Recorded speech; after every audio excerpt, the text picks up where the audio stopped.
afternoon. We're here again with the one and only Mike Kinney, who has been covering sports in this state for at least 30 years. Now, what I want to bring to you all's attention is that at this episode is that from time to time we'll be speaking of sports, we'll be speaking of clergy, we'll be speaking of politics, we'll be speaking of a lot of different things to keep you informed of what's going on around you that you might not be conscious of and that you need to be conscious of. Today, Mr. Kinney is going to speak to you about the different lacrosse teams that are really doing pretty good. Some that are fighting to get to the top, some that are going to the state championship. They're working toward it, and some of them that have been in disappointment because of the fact of injuries and things of that nature there. So, without further ado, and most definitely a great pleasure, my friend, my brother, and one of the best professionals I know in the state of New Jersey, Mike Kinney. Thank you, Pooch. I appreciate it.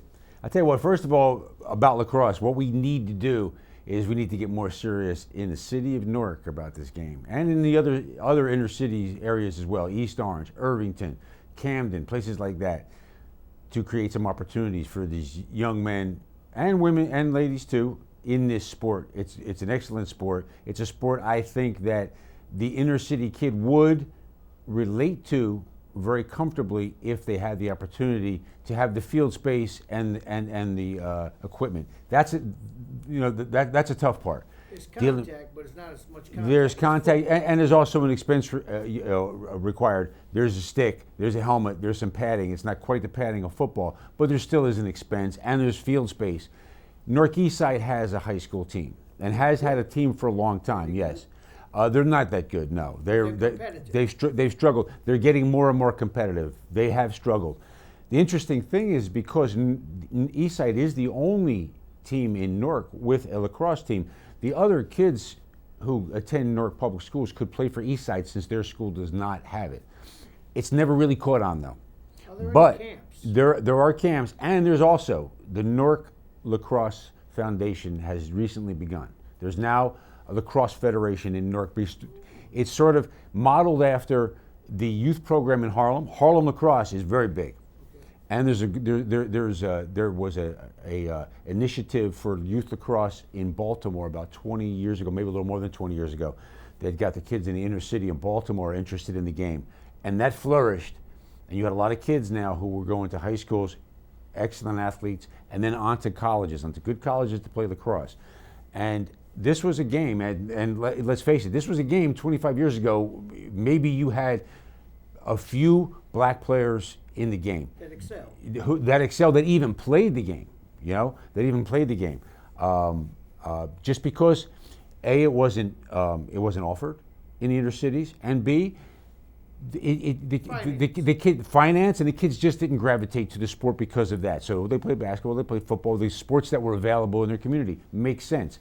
However, Jim Brown was probably one of the best lacrosse players who ever set feet on a lacrosse field. That's what they say. At Syracuse, and he grew up on Long Island, though, which is a lacrosse hotbed. Oh. And so he played the game. He made it look very easy. Could you imagine Jim Brown running downfield with a ball and a stick and trying to stop him? Well, that's pretty much what happened when he played for Syracuse. But anyway, now there's a program in Newark, and what's really exciting about that is that at the end of the season, where there used to be a tournament of champions for lacrosse, so as there was for basketball, boys and girls basketball, as there was for girls softball, as there was for field hockey and tennis, which all the group winners play the tournament of champions. That no longer exists. The state association ended that as of last year. However, lacrosse guys, being what they are, they're stubborn. And they hold tight to the tradition of lacrosse, which is you play down to one champion. There's no messing around groups, end of the groups. Lacrosse has always played down to one champion in the state of New Jersey, always. Even before, regardless of the groups, even before the state tournament was officially sanctioned in 1974, lacrosse played one champ. So that's continuing this year. It didn't continue for basketball. Basketball ended at group championships, 6 champions, the 4 in publics and the 2 non-publics. The Lacrosse Coaches Association in New Jersey began a fund and to start a postseason tournament, just like the Tournament of Champions, where the 6 winners will play in the final. They're calling it the Cursed Cup. And Kirsty Cup. the Kirst, Kirst, yes. Who was that gentleman? It's named after Kyle Kirst. Okay. Kyle Kirst was a guy from Long Island who played at Rutgers in the 80s. He was a goalie, and he ended up, after his Rutgers career, he ended up staying in New Jersey and lived up in the Bernards area. And all five sons, excellent lacrosse players. 4 of them played in college. One still plays in college, and the 5th son is a junior at Bernards High School. And he was one of the greatest guys. And Still living? he died, unfortunately, about 5 years ago, in his 40s, suddenly. And he was a assistant coach for Summit lacrosse team, which is one of the powerhouses in lacrosse in the state. Has been since lacrosse's inception. Summit High School, yes. And he was an assistant coach for Jim Davidson at Summit, and one of the more beloved figures in the game. College, high school, Kyle Kirst was one of the nicest guys in the world, and he also started the youth lacrosse program up in Bernardsville, and was involved in that. He also coached at Hanover Park, was their first varsity coach at Hanover Park, and Summit was the defensive coordinator for, again, the strongest defensive team in the state of New Jersey year after year, Summit. Really? Yes. And so... Do they have a youth program with lacrosse going around here with circulating? Yeah, there are, in the areas where it's strong, they have unbelievably good youth programs that have been around for 30, 35, 40 years.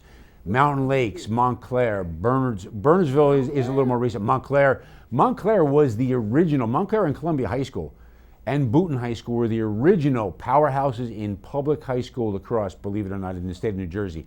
Boonton in the 1960s, Columbia in the late 70s and 80s, Montclair in the 70s. Montclair had a tremendous lacrosse program. Really? Yes, and well, they're still solid. They're picking it back up. But Montclair was the team to beat. Montclair was the team in lacrosse in the 70s. Matter of fact, when I went to high school, I went to Immaculate Conception in Montclair.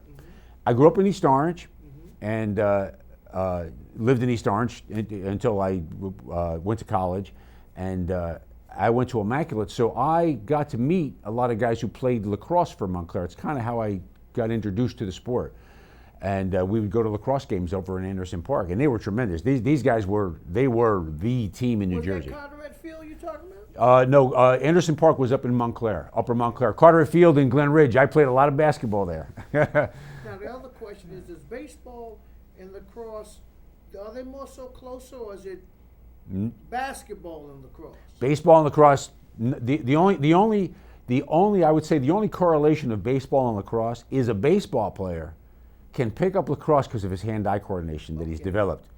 I would never a baseball player is a pretty well-rounded athlete.